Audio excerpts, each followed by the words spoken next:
Hey guys, welcome back to my YouTube channel. അപ്പോൾ ഇതൊരു എന്താ പറയുക, ആഫ്റ്റർ എ ലോങ് ടൈം എന്ന് പറയണം. ലോങ് ടൈം എന്ന് പറയാൻ മാത്രം ഉണ്ടോയെന്നൊന്നും എനിക്കറിയില്ല, എന്നാലും പറയണം ഉണ്ട്. സത്യം പറഞ്ഞു കഴിഞ്ഞാൽ ഒരു ജാനുവരി ഒക്കെ ആയപ്പോൾ തുടങ്ങി, ജാനുവരി ലാസ്റ്റ് തുടങ്ങി ഞാൻ എൻ്റെ വീഡിയോസ് ഇട്ടിട്ടില്ല എന്നാണ് എൻ്റെ വിശ്വാസം കേട്ടോ. ഇതെന്തായാലും ഫെബ്രുവരി നമ്മുടെ വാലന്റൈൻസ് ഡേയുടെ ടൈമിലുള്ള കുറച്ച് വീഡിയോസാണ്, അതായത് അന്ന് തുടങ്ങിയുള്ള കുറച്ച് വീഡിയോസാണ്.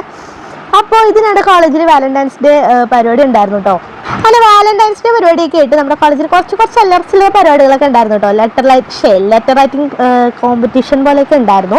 അത് ഫസ്റ്റ് നമ്മുടെ സീനിയർ ആയിട്ടുള്ള സിജോ ചേട്ടൻ വായിക്കണം എന്താണെന്ന് വെച്ചാൽ നമ്മുടെ സാറുമാർക്കും മിസ്സുമാർക്കും കിട്ടിയിട്ടുള്ള കുറച്ച് ലെറ്റേഴ്സാണ്.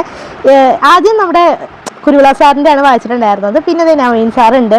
അങ്ങനെ എല്ലാം ഉണ്ടായിരുന്ന സാറുമാരുടെ ഉണ്ടായിരുന്ന മിസ്സുമാർക്കും എല്ലാവർക്കും ലെറ്റർ കിട്ടിയത് അതൊക്കെ വായിക്കുന്നുണ്ട്. അതൊക്കെ ഈ പിള്ളേരുടെ ഇടയിൽ തന്നെ ചെയ്തിട്ട് ലൈക്ക് ചെറിയൊരു ഫണ്ടിന് വേണ്ടി ചെയ്തതാണ്. അങ്ങനെ പരിപാടികളൊക്കെ നല്ല കളറായിട്ട് അവിടെ നടക്കുന്നുണ്ടായിരുന്നേ.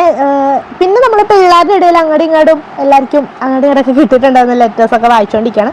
ഞാൻ അതിൻ്റെ വോയിസ് ആഡ് ചെയ്യാനതാണ്. ഇടയ്ക്ക് പാട്ടും കാര്യങ്ങളൊക്കെ ഉണ്ടായിരുന്നുകൊണ്ട് കോപ്പിറൈറ്റിംഗ് കിട്ടുന്നുണ്ടല്ലോ എന്ന് വെച്ചിട്ട് ഞാൻ മ്യൂട്ട് ആക്കിയതാണ്. പിന്നെ ഇതിൽ ഏറ്റവും വലിയ വിറ്റ് എന്താണെന്ന് വെച്ചാൽ ഞങ്ങളുടെ ക്ലാസ്സിൽ മഹാദേവന് ഒരു ലെറ്റർ കിട്ടിയിട്ടുണ്ടായിരുന്നു കേട്ടോ. അത് ഏറ്റവും വലിയ കോമഡി ആയിരുന്നു. ഇതാണ് മഹാദേവൻ.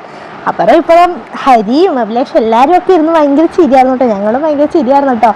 കാരണം നമുക്കൊരു സന്തോഷം, ലൈക്ക് ഇങ്ങനെ ഒരു ലെറ്റർ കിട്ടിയെന്നുള്ളപ്പോഴേക്ക് നമുക്കൊരു സന്തോഷമായി. എല്ലാവരും ലൈക്ക് കളിയാക്കണയാണ്, പക്ഷെ എന്നാലും എന്തോ ഇപ്പോഴും ആ ലെറ്റർ ആരെഴുതിയെന്നുള്ളത് അനോണിമസ് ആയിട്ട് ഇങ്ങനെ ഇരിക്കുകയാണ് കേട്ടോ.